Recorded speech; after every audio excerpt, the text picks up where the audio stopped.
मास का दूसरा अध्याय। शंकर जी ने सनत कुमार जी से कहा, हे महाभाग ब्रह्मपुत्र, आप नम्र हैं, जिस कारण आप श्रद्धालु हैं, समस्त गुणों से युक्त श्रोता हैं। श्रवण मास के बारे में आपने जो पूछा वह प्रसन्नता से आपसे कहता हूँ। हे तात, मैं आपसे कहूँगा, एकाग्र मन होकर सुनो। हे योगिन, श्रवण मास में नियम से रहकर मनुष्य 4 बजे सायकाल भोजन करे, 1 महीने तक रुद्राभिषेक करे, अपनी प्रिय किसी वस्तु को छोड़ दे, पुष्प फल धान्य तुलसी की मजरी युक्त दल बेलपत्रों से भगवान शंकर की लक्ष्य पूजा करे, कोटिलिंग आदि का निर्माण अर्चन करे, ब्राह्मणों को भोजन कराए, नियम का धारण पारण करे, उपवास करे, मुझे पंचामृत से अभिषेक अति प्रिय है उसे भी करे। इस मास में जो जो किया जाता है वह अनंत फल को देने वाला है। हे मुने, भूमि पर सोएं, ब्रह्मचार्य से रहे, सत्य कहें, इस महीने को कभी भी व्रत से रहित न व्यतीत करें। प्रातः स्नान करें, इंद्रियों को वश में रखें, एकाग्र मन हो, नित्य मेरी पूजा करें। इस महीने में मंत्रों का पुरस्कार चरण भी उत्तम सिद्धि देने वाला है। 6 अक्षर शिव मंत्र और गायत्री मंत्र का जप करें, प्रदक्षिणा नमस्कार तथा वेद पाठ करें, जो सद और वांछित फल देने वाला है। पुरुष सूक्त जपे तो अधिक फल देने वाला है। गृह यज्ञ, कोटि होम, लक्ष्य होम, युक्त होम करने पर सदफल मिलता है और इच्छित फल देने वाला होता है। जो इस महीने में एक दिन भी व्रत से रहित व्यतीत करता है वह महाप्रलय तक घोर नरक में जाता है। जैसा यह महीने मुझे प्रिय है वैसा कोई भी मुझे प्रिय नहीं। यह महीना कामना के अनुसार फल देने वाला है, फलों को देने वाला तथा निष्काम मनुष्य का किया हुआ कर्म मोक्ष फल देने वाला है। हे सत्यम, उस समय में जो धर्म कहे गए हैं उनको मुझसे सुनो। रविवार को सूर्य का व्रत, सोमवार को मेरी पूजा का भोजन करें। श्रवण महीने के पहले सोमवार से प्रारंभ कर 3.5 महीने तक होने वाला संपूर्ण कामना की अर्ध सिद्धि को देने वाला रोटक नामक व्रत होता है। मंगलवार के दिन मंगला गौरी का व्रत होता है, बुधवार को बुध का व्रत होता है, बृहस्पतिवार को बृहस्पति का व्रत होता है, शुक्रवार को जीवंतिका देवी का व्रत होता है, हनुमान तथा नरसिंह का शनिवार को व्रत कहा गया है। हे मुने, अब तिथियों में होने वाले व्रत को सुनो। श्रवण मास के शुक्ल पक्ष की द्वितीय को औदुंबर नाम का व्रत होता है।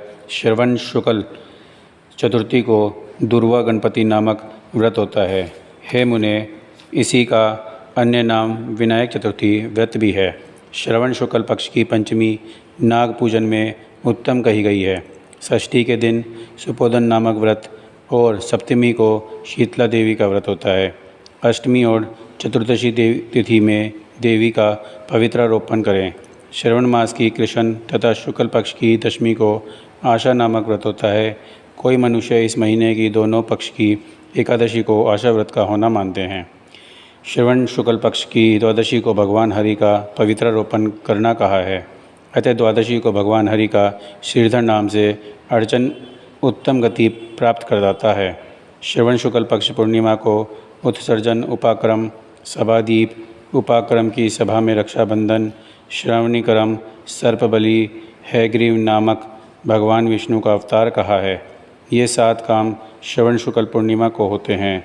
श्रवण मास की कृष्ण चतुर्थी को शंकर चतुर्थी व्रत तथा श्रवण कृष्ण पंचमी को मानव कल्पादि होता है। हे द्विजोतम, श्रवण कृष्ण पक्ष अष्टमी को भगवान श्री कृष्ण का श्री कृष्ण नाम से पूर्ण अवतार हुआ है। उस दिन व्रत तथा महोत्सव करें। श्रवण मास की अमावस्या तिथि में पिठोरा व्रत होता है। इसे कुशोत्पाटन भी कहते हैं और वृषभों का अर्चन करें। शुक्ल पक्ष की प्रथम तिथि से प्रारंभ कर समस्त तिथियों में अलग अलग देवता होते हैं। प्रतिपदा तिथि के अग्नि, द्वितीय में के ब्रह्मा, तृतीय के गौरी, चतुर्थी के गणनायक, पंचमी के सर्प, षष्ठी के स्कंद, सप्तमी के सूर्य, अष्टमी तिथि के शिव हैं, नवमी तिथि की दुर्गा, दशमी के यम और एकादशी के विश्वदेवा स्वामी हैं। द्वादशी के भगवान हरि, त्रयोदशी के कामदेव, चतुर्दशी के शिव, पूर्णिमा के चंद्रमा स्वामी हैं, अमावस्या के पितर स्वामी हैं। इस क्रम से ये देवता तिथियों के स्वामी कहे गए हैं। जिस देव की जो तिथि है उस तिथि में वह देवता अर्चन योग्य है। हे मुने, इस मास में प्राय नक्षत्र का उदय होता है। मैं उस समय को कहता हूँ, एकाग्र मन से आप सुने। सिंह राशि पर सूर्य के संक्रमण दिन से 12 अंश 40 घटी बीत जाने पर अगस्त ऋषि का उदय होता है।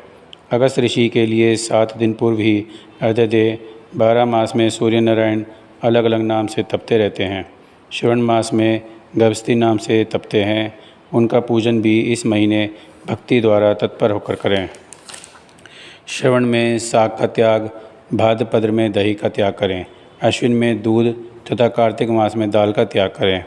हे मानद, यह आपसे मैंने अति संक्षेप से उपदेश किया है।